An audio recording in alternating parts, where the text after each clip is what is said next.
Hi, this is Dizzy, or the Classyaspie, and I want to talk a little bit about antisocial personality disorder and narcissism and the cluster B as a whole. In general, I talk about autism and neurodivergent topics, and this is one that I see,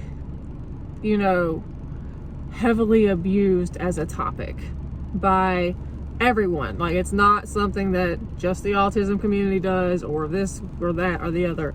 It's become like an international pastime to pick on a variety of mentally ill people. Cluster B disorders like antisocial and narcissism are very much treated like these mystical disorders where the people who have them, and these are personality disorders, therefore they are mental illnesses. And due to the fact that you can see a lot of, not all, but a lot of people's antisocial personality disorder, previously known antiquated term psychopathy, sociopathy, on brain scans, making them neurodivergent. So with that in mind, I would like to state that statistically, it is impossible that everyone who's ever made you mad is a narcissist or sociopath. Which I'm only going to say sociopath to mean antisocial personality disorder. You can have antisocial personality disorder and not be a psychopath or sociopath in the classical sense of the term, but that's for another day. Cluster B disorders like antisocial and narcissism are very much treated like these mystical disorders where the people who have them, and these are personality disorders, therefore they are mental illnesses. And due to the fact that you can see a lot of, not all, but a lot of people's antisocial personality disorder, previously known antiquated term psychopathy, sociopathy, on brain scans, making them neurodivergent. So with that in mind, I would like to state that statistically, it is impossible that everyone who's ever made you mad is a narcissist or sociopath, which I'm only going to say sociopath to mean antisocial personality disorder. You can have antisocial personality disorder and not be a psychopath or sociopath in the classical sense of the term, but that's for another day. And you might say, oh, well, it's underdiagnosed. Like, yeah, like less than 2 or 3% of the population has it diagnosed. And usually, people who have these disorders seek treatment for something else, or because they keep getting in trouble with the law, or, and y'all are, when I say y'all, it sounds so antagonistic. A lot of you aren't going to like hearing this. A lot of the reasons some people seek help is actually panic attacks, because people on the cluster B and people with antisocial personality disorder and narcissism experience emotions. There are people with antisocial or psychopathy symptoms that are more flat emotionally and more calculated, and that's previously what we would just say is a psychopath. But generally speaking, no. I feel like using an entire classification of mental illnesses as a scapegoat because we don't like certain people, or because we've been manipulated, or we feel like something didn't go right in a relationship, friendship, workplace, whatever, is extremely ableist. It's extremely ableist. We're out here being mean to people who use the term Asperger's.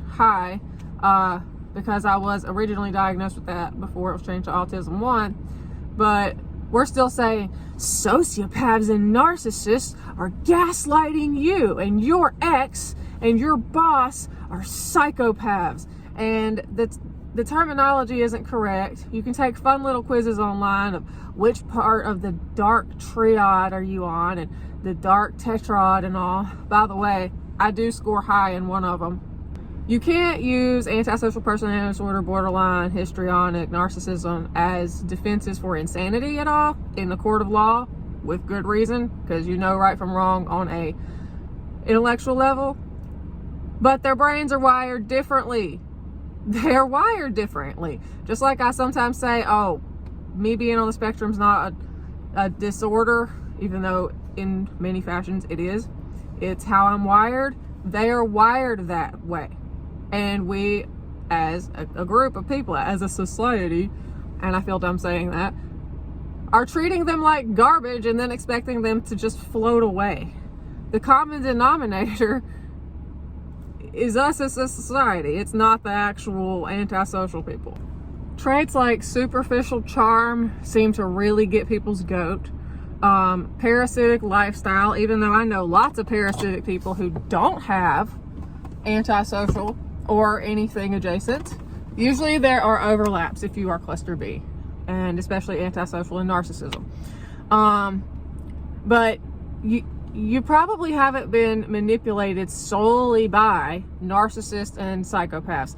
Narcissists are some of the most easily manipulated people I've ever met. And I'm speaking from, an educational standpoint as well as in my daily life. There's quite a few in my family, like biologically in my family, that I've known, and they will do anything for approval, including they'll go broke to impress you. They will put themselves in danger to impress you. They will lose their own dignity in some forms just to morph into what they think you want. And no matter how much praise they get, it's kind of like there's like a hole in their heart where it just comes out.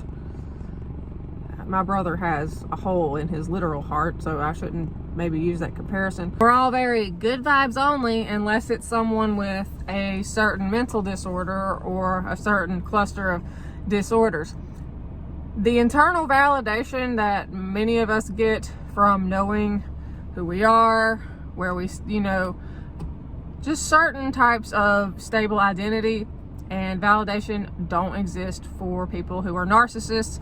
While it might not be as a big deal for someone with antisocial because of the overlap, there's a constant pouring out of that inner thing that everyone says you need and you have to have. People with antisocial personality disorder, narcissistic personality disorder, etc., go online looking for support groups and go looking for help in general. People won't treat them. And a lot of doctors are so far behind that they'll say, oh, if you're worried about having it, then you definitely don't have it. That's not how that works. You can definitely be concerned. Security guard just walked past my car and it made me very nervous. To be honest, if I had one of these, a diagnosis like that, and I was trying to seek help, there's a good chance someone would treat it just like they have with autism and say, oh, you don't really have that. You can put on makeup. Or, if I care about anyone or if I'm a good mother, or at all, oh, you can't have this, you can't have that. Different for people with antisocial or narcissism, because they can't even go online and find a community in full effect, because all you're going to find is people like Dr. Romney and all these other YouTube psychologists, psychiatrists, etc. saying, so, with their duper's delight smile during every video, mind you, so, have you been manipulated by a narcissist? Did you know eyebrows can tell you if someone's a narcissist? Did you know that people with this disorder are evil? Oh my God, flying monkeys. Can you imagine talking about depression like that, bipolar like that as a professional? That's what people with these disorders who are trying to seek help to be more functional run into. And yes, there are pro-social sociopaths, pro-social narcissists, pro-social antisocial. Just like people with borderline aren't always evil, It's the same cluster. You can be an antisocial overlapped with a cluster B, borderline, or histrionic.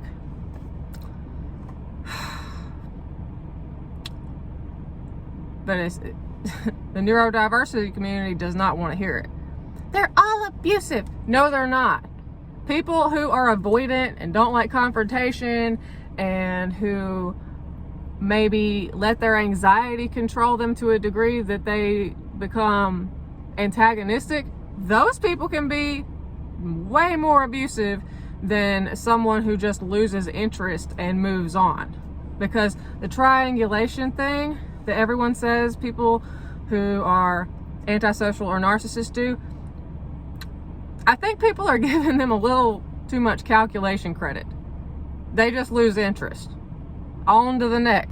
Oftentimes people with these disorders will have an inkling that something's not quite right or not quite the same with their emotional processing, etc.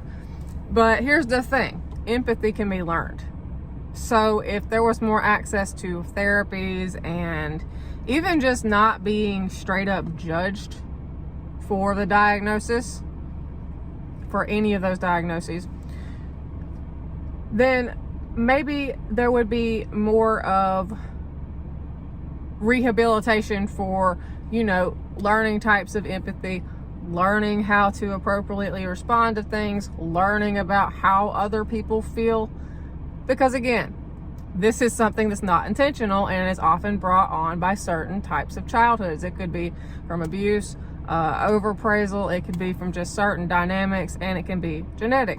So we're not going to have studies into that if we're just all using these disorders as scapegoats for issues in society by a group of people that is statistically so low in the population that it's impossible they're causing all your problems.